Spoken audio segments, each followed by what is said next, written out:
The Bowling Green Parks and Rec Department provides access to many different types of sports. In Bowling Green, soccer has been high in demand and continues to grow. In this Spotlight on Bowling Green, we will take a closer look at city soccer and what all it entails. Soccer for us is emblematic of the fact that we have a diverse community here. And one of the great things that we have is it's a great resource for us to reach out to the community in a lot of ways that we may not have in other ways, if that makes sense. You know, we have a lot of individuals that may not be native born to Bowling Green, Kentucky, but through soccer, we're able to develop relationships. We're able to have a service that there's some sort of at least initial correspondence that I think is extremely valuable. And plus, a lot of our demand comes from the community as a whole.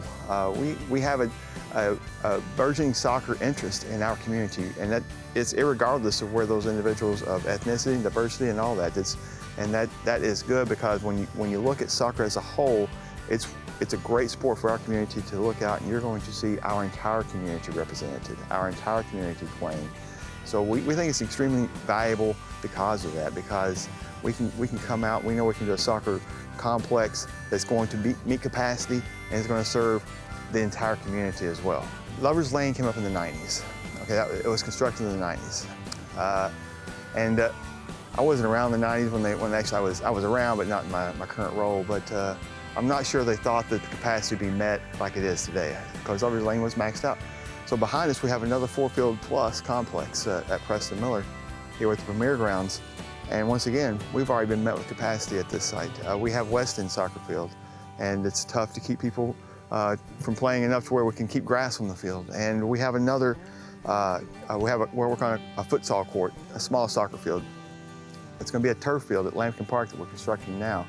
So we're always going to begin at the youth side. We want to make sure that any youth program, any youth general public thing, they can have the opportunity to have a space to dedicate for them, whether it's a recreational league, might be we have some organizations that do an outreach with some at-risk youth.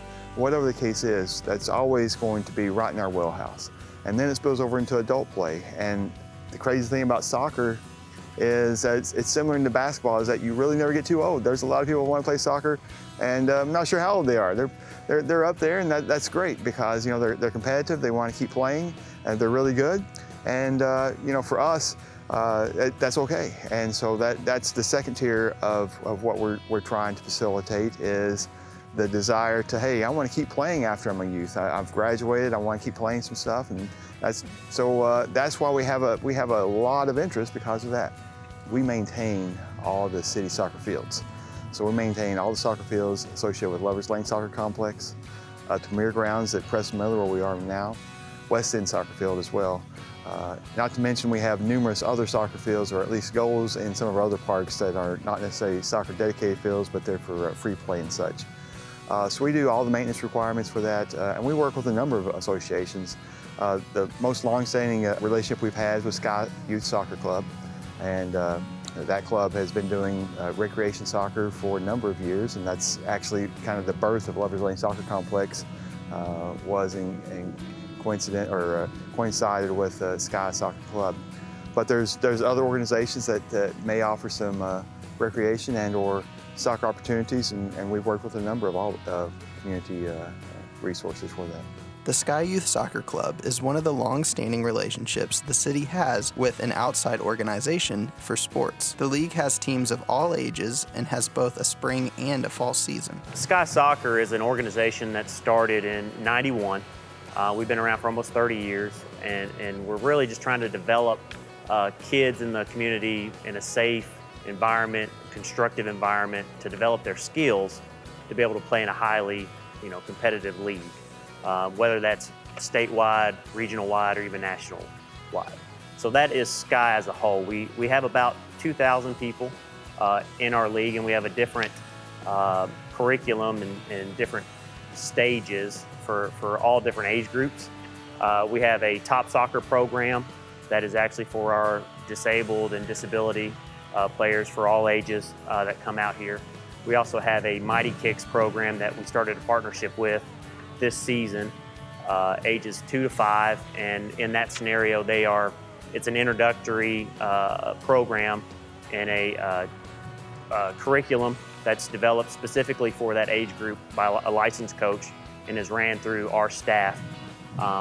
Then from U4 to the high school level, we have a recreational program that is ran by volunteer parents from the local community.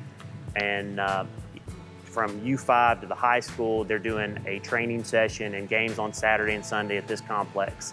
So on a competitive side, we also have a youth development program that covers a U7 and U8 age group that's trained by licensed coaches a couple times a week.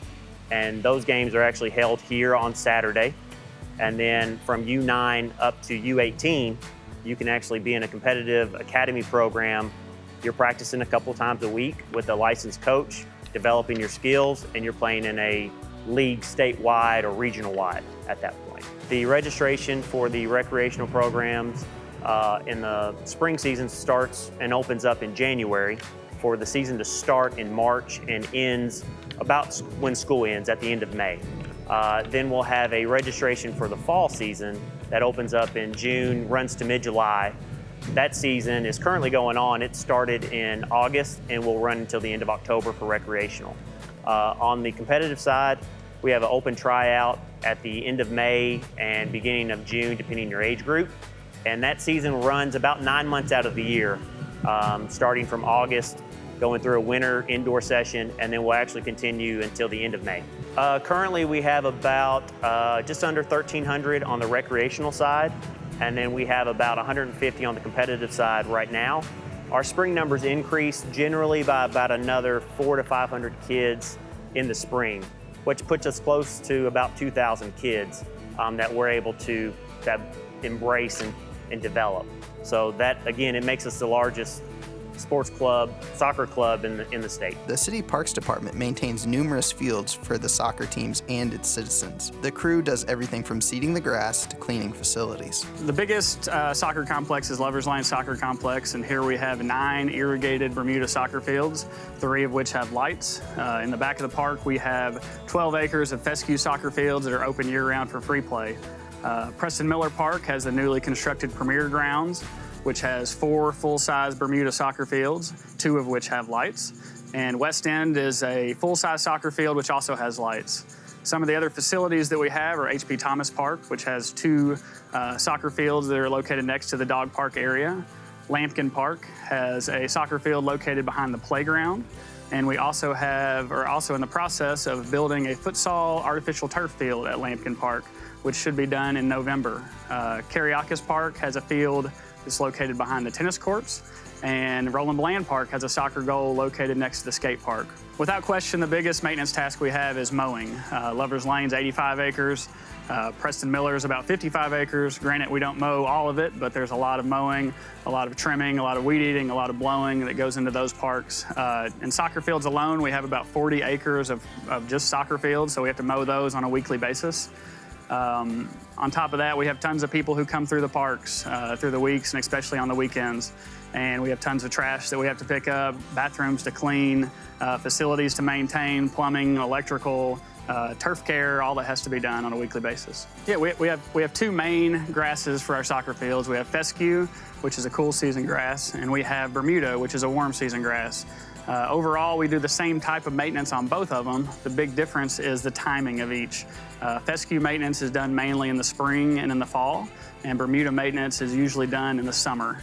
For Bowling Parks and Rec, understand that always our goal is to service the community. And Bowling Green is a diverse community, and we know that we have a lot of soccer fields, and we don't have enough to meet demand now.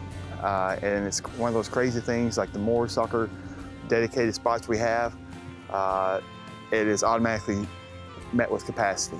You know, one of the biggest things for us is just the community involvement that we get out here. This is all volunteer ran from a coaching perspective on the recreational side. Being a board member, it's volunteer positions, so we're trying to get as many community members, sponsorships, help that we can. It just helps our program run a lot smoothly. And then it's just really been a good job over the past couple years of embracing the local community and some of the companies that are here, to be able to bring them on and help with the sponsorship and help with the volunteers and coaches. And so that's our way of kind of staying connected to the local area. To learn more about this or any other Spotlight on Bowling Green program, please call 270-393-3000 or visit bgky.org.